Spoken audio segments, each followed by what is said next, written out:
What is up, guys? Silver Warrior here. In this video, kind of wanted to expand upon something I addressed in yesterday's video, and that being fractional silver and my disdain towards it.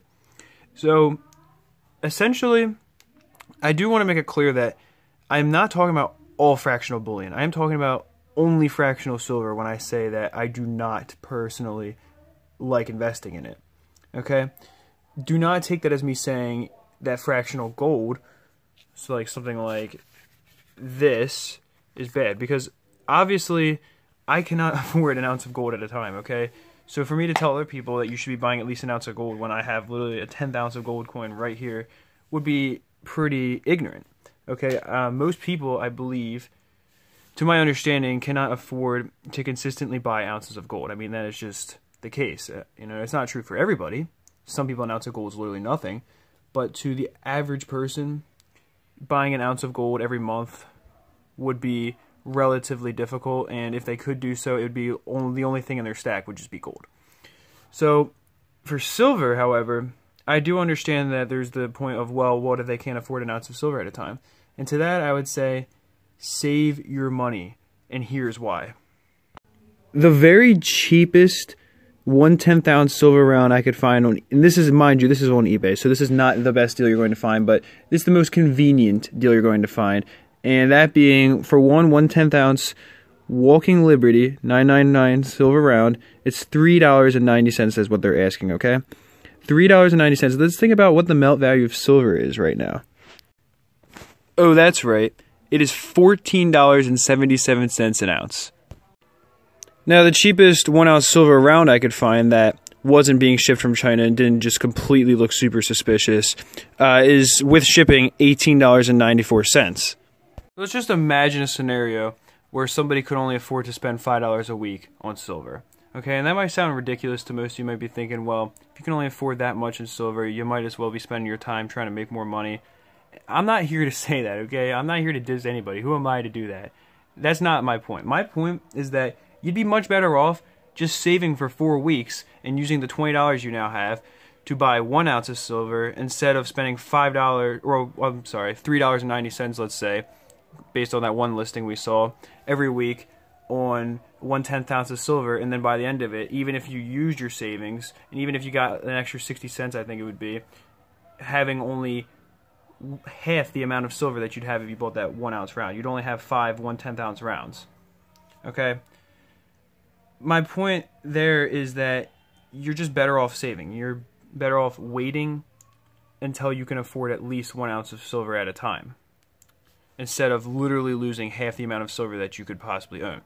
Now, I do understand that most people investing in fractional silver are doing so because they're trying to prepare for an economic collapse. The whole point is that if you were to walk into a store with 1 ounce of silver and that could buy you 10 gallons of milk, but you only wanted 2 gallons of milk, you're not going to get 8/10 ounces of silver back. They're not going to give you change back. So you're going to need the fractional silver so you can give them 2 1/10 ounce silver rounds. I think to address that, you just need to simply remember that this video is about why I don't invest in fractional bullion. I'm not trying to tell you that you inherently shouldn't do so. I know that if you were to buy, let's say, 50 1/10 ounce silver rounds, you wouldn't be paying nearly that amount that we saw in the eBay listing, simply because it's a lot cheaper to ship per 1/10 ounce round when you're shipping 50 of them. So obviously they're able to sell those for a much lower price, and I do get that. But for me personally, I'm not sitting here trying to prepare for an economic collapse. I'm not speculating about when I think an economic collapse is going to happen. The point for me of stacking precious metals, my goal with precious metals, is to simply hedge against inflation. Simply buy the most silver possible for the amount of money that I can afford to spend. You might be thinking, well, what's all that slabbed crap doing right there then? Well, that simply is stuff that I plan at some point in the future to try to sell for a profit, okay? Obviously, I'm not planning on flipping it tomorrow, but I just want to hold on to it until I find somebody who's willing to pay a price for it where I can make some money. That is the reason that I purchased it, and then using that money to buy more silver bullion. You know, all of this stuff here was for a relatively good price in relation to what I normally see it sell for. And I know eBay is not the best gauge of how things sell because the sellers have to mark up things because of fees and all that. But still, even after fees, I could make a little money on this stuff, and that's the point. That's why I bought it, is so that in the future, when I go to sell it, I can afford more silver bullion. Everything else, in terms of actually stacking stuff I plan to keep, is all meant to hedge me against inflation. That's really it. Because I do understand that the US dollar, year after year generally, is losing value. Whereas silver and gold are not doing that. They are a good way to maintain your purchasing power. So that is my goal with stacking, and that's why I don't buy fractional bullion. And I also think, and I could very well be wrong here, this is completely speculation, I really do think that stuff like those quarters, silver dimes, things of that nature could also be used as fractional bullion.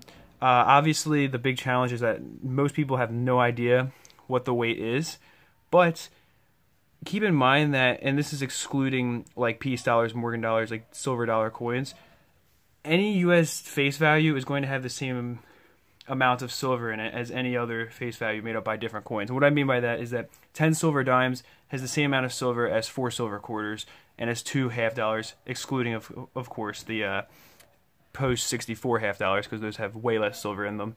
But anything that has 90% silver, with the exception of those dollar coins, is going to have the same amount of silver as anything else with equal face value. Like you have 2 quarters and 5 dimes will have the same face value as 4 quarters, whereas 10 dimes, anything of that nature, is going to have the same amount of silver in it, as long as the face value is equal. So I really do think that that would help people. And I also think that at the end of the day, not an insane amount of people own fractional silver. I think more people own silver coins than people that own fractional silver. So I really just see that being the system that would be used. But again, that's all speculation. That is just completely my opinion. And either way, like I said, I'm not sitting here preparing for an economic collapse, because if I were, I'd be investing in guns and ammo and becoming completely self-reliant before I'd be investing in precious metals. Either way, though, I do hope you enjoyed this video. Peace.